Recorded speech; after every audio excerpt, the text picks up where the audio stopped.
আসসালামু আলাইকুম। ২০২৬ সালে তোমরা যারা বিজনেস ম্যানেজমেন্ট টেকনোলজি থেকে এইচএসসি সমমানের পরীক্ষা দিচ্ছ, তোমাদের পরীক্ষা একেবারেই শেষ প্রান্তে। মূলত বিজনেস যে বিভাগের স্টুডেন্টদের এই ফিনান্সিয়াল যে কাস্টমার সার্ভিস এই পরীক্ষার মধ্য দিয়ে চলতি বছর এইচএসসি এর পরীক্ষার সমাপ্তি ঘটবে। আশা করি তোমরা ইতোমধ্যে তোমাদের বাকি পরীক্ষাগুলো খুব ভালো দিয়েছো। এবং শেষ পরীক্ষার জন্য তোমাদেরকে জন্য একটা সাজেশন নিয়ে এসেছি এবং তোমাদের সাথে পুরো ভিডিও জুড়ে আছি তোমাদের রেদওয়ান স্যার। এবং আমরা প্রথমে মূল ভিডিওতে যাওয়ার আগে একটু তোমাদের মান বন্টন নিয়ে কথা বলতে চাই। মূলত এই পরীক্ষাটা অনুষ্ঠিত হয় ৬০ মার্কসের এবং সময় থাকে ৩ ঘন্টা, যেখানে ক বিভাগে তোমাকে ৪টি প্রশ্নের উত্তর দিতে হয়। যেখানে তোমার টোটালি ৫টা অধ্যায় থাকে, প্রতিটা অধ্যায় থেকে ন্যূনতম একটা প্রশ্ন দিতেই হবে এবং বাকি যে কোনো অধ্যায় থেকে রিপিট প্রশ্ন আসবে।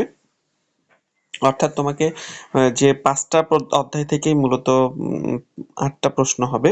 রচনামূলক প্রশ্ন আসবে মূলত তোমার ৮টি, সেখানেও প্রতিটি অধ্যায় থেকে একটি ন্যূনতম দিতেই হবে এবং মানে প্রশ্ন দিবে, সেখান থেকে টোটালি ৮টা প্রশ্ন দেবে ৫টা অধ্যায় থেকে। এই রচনামূলক প্রশ্নের মার্ক হচ্ছে গিয়ে ১০ করে, ৪ ১০ 40 এবং সংক্ষিপ্ত প্রশ্নের মার্ক হচ্ছে গিয়ে ৫ করে, ৪ ৫ ২০। এই সব মিলে ৬০ মার্কসের একটা পরীক্ষা অনুষ্ঠিত হয়। তোমাদের প্রথম যে অধ্যায়টা রয়েছে সেটা হচ্ছে গিয়ে ব্যাংক ঋণ পরিচালনা, অর্থাৎ এখানে এই অধ্যায়টার বেশ কয়েকটা পরিচ্ছেদ রয়েছে। প্রথম পরিচ্ছেদটা হচ্ছে গিয়ে ব্যাংক ঋণ। প্রশ্ন হচ্ছে গিয়ে ব্যাংক ঋণ কি? ব্যাংক কর্তৃক একটি নির্দিষ্ট পরিমাণ অর্থ নির্দিষ্ট সময়ের জন্য নির্দিষ্ট সুদে প্রদান করাকে মূলত ব্যাংক ঋণ বলে। ঋণ বিশ্লেষণ বলতে কি বোঝায়? ঋণ বিশ্লেষণ বলতে বোঝায় ঋণ দেওয়ার আগে ঋণ গ্রহীতা, ঋণ প্রকল্প এবং যে জামানত রয়েছে সেই জামানত সম্পর্কিত তথ্যসমূহ যে বিশ্লেষণ করা, সেটাকেই মূলত বলা হয় ঋণ বিশ্লেষণ। চাওয়া হয়েছে ব্যাংকের ঋণের যে প্রকারভেদ। আমরা জানি ব্যাংক ঋণ মূলত কয় প্রকার, সেটা নিয়ে ২ প্রকার। একটা হচ্ছে গিয়ে জামানত যুক্ত আর একটা হচ্ছে গিয়ে জামানতবিহীন ঋণ। এরপরে তোমাদের রয়েছে প্রত্যয়পত্র বলতে কি বোঝায়? প্রত্যয়পত্রর ব্যাখ্যা চাওয়া হয়েছে। জামানতের ভিত্তিতে ২ প্রকার ব্যাংক লোন, সেটা হচ্ছে গিয়ে জামানত যুক্ত এবং জামানতবিহীন। এরপরে তোমাদের রয়েছে যে সময় অনুযায়ী ঋণ কয়েকটা টাইপে ভাগ করা গিয়েছে। স্বল্পমেয়াদীর মধ্যে চাহিদা মাত্র পরিশোধিত ঋণ আর স্বল্পমেয়াদী নোটিশে দেয়া ঋণ। এরপরে রয়েছে মধ্যমেয়াদী এবং সর্বশেষ রয়েছে দীর্ঘমেয়াদী ঋণ। এরপরে আসো ঋণ গ্রহণের জন্য আবশ্যক যে দলিলগুলো রয়েছে, অর্থাৎ তোমাকে কি কি কাজ দিতে হবে একটা ঋণ নিতে হলে। এর ভিতরে রয়েছে আইডি কার্ড, রয়েছে ছবি, ট্রেড লাইসেন্স, টিন নাম্বার, এরপরে দলিল মালিকানা সংক্রান্ত, এরপরে গ্রান্টার, এগুলো তোমার একান্ত প্রয়োজন। ব্যাংক ঋণের শ্রেণীবিন্যাস, এখানে কতগুলো শ্রেণীবিন্যাস রয়েছে: ধার, ঋণ, এরপরে জমাতিরিক্ত ঋণ, এরকম আরো রয়েছে, আরো বেশ কিছু ক্রাইটেরিয়া রয়েছে। আমরা যদি পরেরটায় যাই, পরের অধ্যায়টা হচ্ছে গিয়ে মূলত ব্যাংক জামানত। ব্যাংক জামানতের এখানে ব্যাংক জামানত কাকে বলা হয়, ব্যাংক জামানতের সংজ্ঞা এবং জামানতের সময় ব্যাংক কি কি বিষয় বিবেচনা করে। এখানে আর্থিক সমর্থন বিবেচনা করে, সততা, সামাজিক মর্যাদা, ঋণ যে প্রদান করবে তার সক্ষমতা, আরো বেশ কিছু বিষয় বিবেচনা করা হয়। এরপরে ব্যাংক জামানতের মূলত ৩ প্রকার: ব্যক্তিগত জামানত, এরপরে অতিরিক্ত জামানত এবং অব্যক্তিগত জামানত। এই ৩ প্রকার জামানত ব্যাংক নিয়ে থাকে। এরপরে আসো ঋণের জামানত কেন প্রয়োজন। এখানে নিশ্চয়তার জন্য, মূলত ঋণ গ্রহীতা, তৃতীয় পক্ষের নিশ্চয়তা, ঋণ গ্রহীতার দায়িত্ব বৃদ্ধি, আরো অন্যান্য কারণ রয়েছে। এগুলো একবার একটু রিডিং পড়ে পয়েন্টগুলো ভালো করে বুঝে নিও। প্রশ্ন আসছে যে ব্যাংক কর্তৃক ঋণের বিপরীতে গৃহীত বিভিন্ন প্রকার জামানতের বর্ণনা। ব্যক্তিগত জামানত, অব্যক্তিগত জামানত, আরো বেশ কিছু জামানত নিয়ে তোমাদের সাথে কথা বলেছিলাম এর আগেও। আমরা যদি প্রথম অধ্যায়ের ৩য় পরিচ্ছেদে যাই, এটা ছিল ঋণ সম্প্রসারণে বাণিজ্যিক ব্যাংক। এখানে বাণিজ্যিক ব্যাংকের মেয়াদি ঋণ অথবা টার্ম ঋণ, এরপরে রয়েছে সিআইবি যাকে বলা হয় ক্রেডিট ইনফরমেশন ব্যুরো, যাকে সিআইবি বলা হয়। বলা আছে ঋণ সম্প্রসারণে বাণিজ্যিক ব্যাংকের কি কি ভূমিকা রয়েছে। এরপরের আমরা যদি পরের পরিচ্ছেদে যাই, পরের পরিচ্ছেদ হচ্ছে গিয়ে ঋণ প্রদান এবং ঋণ গ্রহণে স্বচ্ছতার নিয়মানুবর্তিতা। ব্যাংকিং সফটওয়্যার বলতে আসলে কি বোঝায়? বর্তমানে প্রতিযোগিতামূলক বিশ্বে ব্যাংকিং সফটওয়্যারের ভূমিকা, অর্থাৎ ব্যাংকিং সফটওয়্যার কেন প্রয়োজন, এটা নিয়ে আমরা জানবো।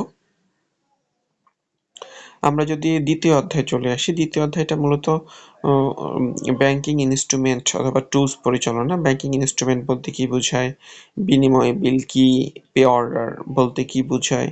দেখো, ব্যাংকিং টুলস বলতে কি বোঝায়? ব্যাংক যে সকল হাতিয়ার ব্যবহার করে ব্যাংকিং ইনস্ট্রুমেন্টগুলোর কার্যকারিতা বৃদ্ধি করে তাকে বলা হয় মূলত ব্যাংকিং টুলস। এখানে ব্যাংকিং টুলসগুলো রয়েছে কম্পিউটার, ফেক মানি ডিটেক্টর, এরপরে মানি কাউন্টিং মেশিন, এটিএম মেশিন, এগুলো সবই হচ্ছে গিয়ে মূলত ব্যাংকিং টুলস ব্যবহার করার জন্য যে সকল যন্ত্রপাতি ব্যবহার করা হয়। এরপরে চেক কি? সরকারি নোট বলতে কি বোঝায়? নোটের ভিতরে সরকারি নোট আলাদা থাকে এবং ব্যাংকেরও নোট আলাদা থাকে। অর্থ সচিব মূলত সরকারি নোটে ২ টাকার নোটগুলো তুমি যদি দেখো সেক্ষেত্রে অর্থ সচিব সেই নোটে স্বাক্ষর করে। আর যদি গভর্নর স্বাক্ষর করে সেটা হচ্ছে গিয়ে ব্যাংকের নোট। এগুলো সরকারি নোট। যেমন অর্থ মন্ত্রণালয়ের তত্ত্বাবধানে সরকারি দায়িত্বে ধাতব এবং কাগজে মুদ্রা ছাপা হলে সেটাকে সরকারি নোট বলে। এই নোট কেন্দ্রীয় ব্যাংক ছাপানো হয় না। যে কোনো দেশের সরকারি নোট সেই দেশের জনগণ নিতে বাধ্য থাকে। সরকারি নোটের বৈশিষ্ট্যগুলো কি তোমরা সেটা আগেও বলেছি। সরকারি নোট এবং ব্যাংক নোটের ভিতরে পার্থক্য। এরপরে সরকারি নোটের মূল্যমান সচরাচর কম দামের যে নোটগুলো সেগুলো সরকারি নোট হয়। ব্যাংকিং ইনস্ট্রুমেন্ট ২ প্রকার, হস্তান্তরযোগ্য ব্যাংকিং ইনস্ট্রুমেন্ট আর হস্তান্তর হস্তান্তর অযোগ্য ব্যাংকিং যে ইনস্ট্রুমেন্ট, এই ২ প্রকার আমাদের ব্যাংকিং ইনস্ট্রুমেন্ট রয়েছে। এরপরে আরো কিছু প্রশ্ন রয়েছে, যেমন ব্যাংকিং ইনস্ট্রুমেন্টের সুবিধা অসুবিধা নিয়ে প্রশ্ন আসছে। টোকেন ডিসপেন্সার বলতে কি বোঝায়? টোকেন ডিসপেন্সারের বর্ণনা চাওয়া হয়েছে। বিক্রয় সেবা বলতে কি বোঝায়? বিক্রয় সেবার বিভিন্ন প্রকার সুবিধা এবং অসুবিধা আলোচনা করো। এটাও একটা গুরুত্বপূর্ণ প্রশ্ন। কিভাবে পস মেশিন ব্যবহার করা হয়? পস মেশিনের মাধ্যমে নগদ টাকার পরিবর্তে ক্রেডিট কার্ড বা এর মাধ্যমে লেনদেন করা হয়। এরপরে ফেক মানি ট্রান্সফার বলতে কি বোঝায়? ফেক মানি ট্রান্সফার বলতে মেশিনের মাধ্যমে ট্রান্সফারের কাজ শুরু হয় এবং কাজ বন্ধ হয়ে যায়, চেকিং করা হয়। এগুলো ফেক মানি বলতে কি বোঝায়? যে নোট বাংলাদেশ ব্যাংক কর্তৃক ইস্যুকৃত নয় তাকে ফেক মানি বলা হয়। এছাড়া যদি ছিঁড়ে যায়, পানিতে সংকুচিত হয় এবং মান নষ্ট হয় সেটাকেও ফেক মানি বলে। এরপরে তোমাদের আরেকটা ইম্পর্টেন্ট টপিকস হচ্ছে মানি কাউন্টিং মেশিন। মানি কাউন্টিং মেশিনের সুবিধা অসুবিধা এখানে এই প্রশ্নটা পড়ে নিও। এটিএম মেশিন, এটিএম বলতে কি বোঝায়? অনেক ইম্পর্টেন্ট একটা প্রশ্ন। যে অটোমেটেড টেলার যে মেশিন এটাকে বলা হয় এটিএম মেশিন, অর্থাৎ যে নিজে নিজে গণনা করে যে মেশিন, এর জন্য এটাকে বলা হয় এটিএম। এটিএম এর কিছু সুবিধাজনক দিক রয়েছে। এরপরে সিডিএম বলতে কি বোঝায়? Cash deposit machine. এখানে সিডিএম এবং এটিএম এর ভিতরে পার্থক্য চাওয়া হয়েছে। সিডিএম মেশিনের সুবিধা অসুবিধাগুলো পর্যায়ক্রমে আলোচনা করার জন্য বলা হয়েছে। এরপরে যদি আমরা পরের অধ্যায়ে যাই, পরের অধ্যায় হচ্ছে গিয়ে এসএমই সেবা প্রদান, যেখানে উদ্যোক্তাদের কিছু পরিমাণ সেবা প্রদান করা হয়, এটাকে এসএমই সেবা বলা হয়। এসএমই ঋণ সম্পর্কে ধারণা নিতে বলা হয়েছে। এরপরে আমরা যদি অধ্যায়ে যাই বাংলাদেশ ব্যাংকের এসএমই সেবা, অর্থাৎ বাংলাদেশ ব্যাংকের কি কি টাইপের এসএমই বা উদ্যোক্তাদের কি কি পরিমাণ সেবা দেয়। আমরা যদি পরের অধ্যায়ে যাই, পরের অধ্যায় মূলত চতুর্থ অধ্যায়। এখানে বলা হয়েছে নন ফিন্যান্সিং কার্যক্রম পরিচালনা। নন ফিন্যান্সিং কার্যাবলী বলতে বোঝায় যে ব্যাংক প্রাথমিকভাবে যে সকল কাজ সম্পাদন করে সেগুলোকে ব্যাংকিং কার্যাবলী বলে। আর বাকিটা হচ্ছে গিয়ে নন ফিন্যান্সিং কার্যাবলী। এখানে বীমা কাকে বলা হয়? একটা প্রশ্ন হচ্ছে। বীমা বলতে বোঝায় বীমা এক ধরনের চুক্তি, অর্থাৎ একটা পক্ষ অপর পক্ষকে প্রতিদানের বিনিময়ে কোনো দুর্ঘটনা বা ক্ষতিজনিত ঝুঁকি প্রদান করার যে অঙ্গীকার দেয় সেটাকে মূলত বীমা বলে। বীমার চুক্তিকে পরম বিশ্বাসের চুক্তি বলা হয় কেন? কারণ বীমার চুক্তি অনুযায়ী যদি কোনো ক্ষতিগ্রস্ত হয় সেক্ষেত্রে পুরো বীমা প্রদানকারী সংস্থা পুরো টাকাটা দিতে বাধ্য থাকে চুক্তি অনুযায়ী, অথবা সুবিধাগুলো দিতে বাধ্য থাকে। বীমার শ্রেণীবিন্যাস: ব্যক্তিগত বীমা, এরপরে তোমার সম্পত্তি বীমা, দায় বীমা এবং আরো অনেক বীমা রয়েছে। বীমা ব্যবসায়ের মূলনীতি আলোচনা করতে বলা হয়েছে। এরপরে তোমাদের জন্য রয়েছে ঝুঁকি বলতে কি বোঝায়। ঝুঁকির যে বৈশিষ্ট্যসমূহ, ঝুঁকির প্রকারভেদ, ব্যবসায়িক ঝুঁকি, আর্থিক ঝুঁকি, মৌলিক ঝুঁকি, বিশুদ্ধ ঝুঁকি, আরো অনেক ঝুঁকি রয়েছে। বৈদেশিক লেনদেন পরিচালনা: বৈদেশিক লেনদেন পরিচালনার কিছু প্রশ্ন আছে, যেমন চালান কি, এখানে চালানের বৈশিষ্ট্যগুলো চাওয়া হয়েছে। এরপরে আমরা যদি আসি যে বৈদেশিক লেনদেনের প্রকারভেদ আলোচনা করো। বৈদেশিক লেনদেনের কি কি প্রকারভেদ রয়েছে: দ্রব্য সামগ্রী লেনদেন, মূলধনের প্রবাহ লেনদেন, আরো অনেক পয়েন্ট আছে এখানে। এরপরে আসে প্রত্যয়পত্র বলতে কি বোঝায়, বা এলসি বা প্রত্যয়পত্র। এটি একটি মূলত ঋণের দলিল, যেটা মানে আমদানিকারককে ব্যাংক তার প্রতিনিধিত্ব করে। এখানে মূলত রপ্তানিকারকের অনুকূলে এটা খোলা হয়। প্রত্যয়নপত্র মূলত তিন প্রকার: সাধারণ, বিশেষ এবং রেড ক্রস প্রত্যয়নপত্র। এই তিন টাইপের প্রত্যয়নপত্র আমাদের মূলত আলোচনা করব আমরা।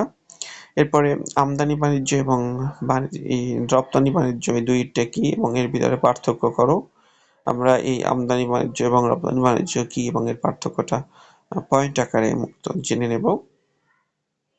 এই হচ্ছে তোমাদের ফুল সিলেবাস, এবং এটার সম্পূর্ণ অংশের পিডিএফটা আমি কিছুক্ষণের মধ্যেই তোমাদের ডিসক্রিপশন লিংকে দিয়ে দেবো, কারণ পিডিএফ এর করার সময় আর কিছু কাজ থাকে, সেই কাজগুলো করতে অনেক সময় একটু বিলম্বিত হয়। তোমরা কিছু সময়ের ব্যবধানে এটা অবশ্যই পেয়ে যাবে। সবাইকে অসংখ্য ধন্যবাদ। আল্লাহ হাফেজ।